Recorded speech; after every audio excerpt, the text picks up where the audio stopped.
সোমবার ৭৭তম প্রজাতন্ত্র দিবস। কলকাতার রেড রোডে চলছে চূড়ান্ত প্রজাতন্ত্র দিবসের কুচকাওয়াজের মহড়া ও প্রস্তুতি। প্রজাতন্ত্র দিবসকে উপলক্ষ করে কড়া নিরাপত্তায় মোড়া বাংলা সহ শহর কলকাতা, এবং সকাল থেকে আমরা সেই ছবি আপনাদের দেখাচ্ছি। দেখতেই পাচ্ছেন কলকাতার রেড রোডের এই পথে এভাবেই কিন্তু রোবট দিয়ে চলছে অনুশীলন, যেহেতু ৭৭তম প্রজাতন্ত্র দিবস আগামীকাল অর্থাৎ সোমবার, এবং চূড়ান্ত প্রজাতন্ত্র দিবসের কুচকাওয়াজের মহড়া ও প্রস্তুতি সেখানে চলছে। এবং সেনাদের দেখা গেল মহড়ায় অংশ নিতে, এবং একই সঙ্গে এবারের বিশেষ যা দেখতে পাচ্ছেন আপনারা ছবিতে আমরা দেখাচ্ছি, বিভিন্ন রোবট দিয়েও কিন্তু মহড়া চলছে রেড রোডে।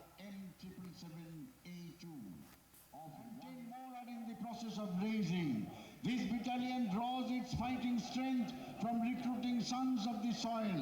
They are trained to meet the demand of multi-domain warfare. Fearless, brave soldiers of Bhairav battalions are born to kill. A world record holder and gold medalist in powerlifting.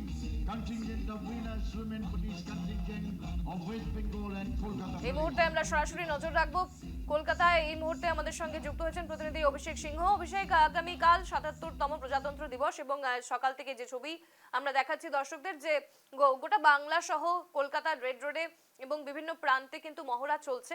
এই মুহূর্তে তুমি যেখানে রয়েছো সেখানে কি ছবি?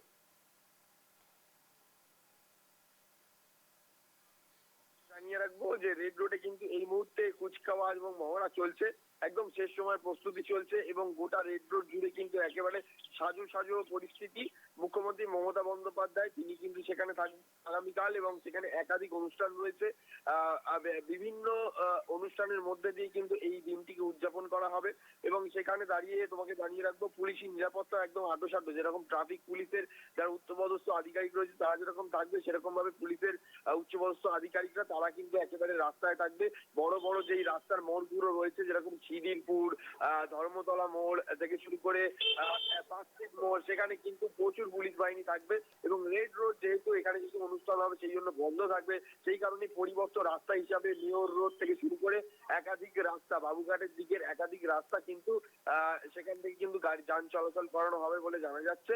এবং প্রচুর পুলিশ রয়েছে যাতে কোনো রকম যানজট না হয়, সেই দিকটা যেরকম নজর রাখা হচ্ছে, সেরকম ভাবে মুখ্যমন্ত্রী মমতা বন্দ্যোপাধ্যায়ের নিরাপত্তা সেদিকটাও একদম খতিয়ে দেখা হচ্ছে। এবং সকাল থেকেই আজ কিন্তু আমরা দেখেছি গতকালও এবং আজও একেবারে কুচকাওয়াজ মহড়ার মধ্যে দিয়ে একদম শেষ সময় প্রস্তুতি নিয়ে নিচ্ছে তারা, যাতে কালকের অনুষ্ঠান একদম ভালো করে হয়। এবং সেখানে দাঁড়িয়ে প্রচুর মানুষ যেভাবে আসবে এই প্রত্যেক বছরের মতো এবছরও কিন্তু সেই কারণে প্রচুর জায়গা করে দেওয়া হয়েছে। গোটা রেড রোডের দুপাশ কিন্তু একেবারে সাজিয়ে তোলা হয়েছে, এবং সাধারণ মানুষের জন্য আলাদা জায়গা করা হয়েছে, এবং কোনো রকম অপ্রীতিকর ঘটনা যাতে না ঘটে সেই কারণে কিন্তু একেবারে পুলিশের কন্ট্রোল রুমও করা হয়েছে, যাতে বিভিন্ন জায়গা থেকে তারা দেখতে পায় যে কোন কোন জায়গায় কোনো ঘটনা ঘটছে কিনা। যদি কোনো অপ্রীতিকর ঘটনা ঘটে সঙ্গে সঙ্গে ফোর্স আসবে, এবং একাধিক পুলিশ আধিকারিকরা, উচ্চপদস্থ আধিকারিকরা এবং প্রচুর পুলিশ কর্মী কিন্তু মোতায়েন থাকবে আগামীকাল রাস্তায়। বলা যেতে পারে ২০০০-৩০০০-এর বেশি পুলিশ কিন্তু মোতায়েন থাকবে বলে জানা যাচ্ছে। বেশ, ধন্যবাদ তোমায় অভিষেক। Maheshwar Rao, Russian origin, long range, highly mobile, rapid fire system.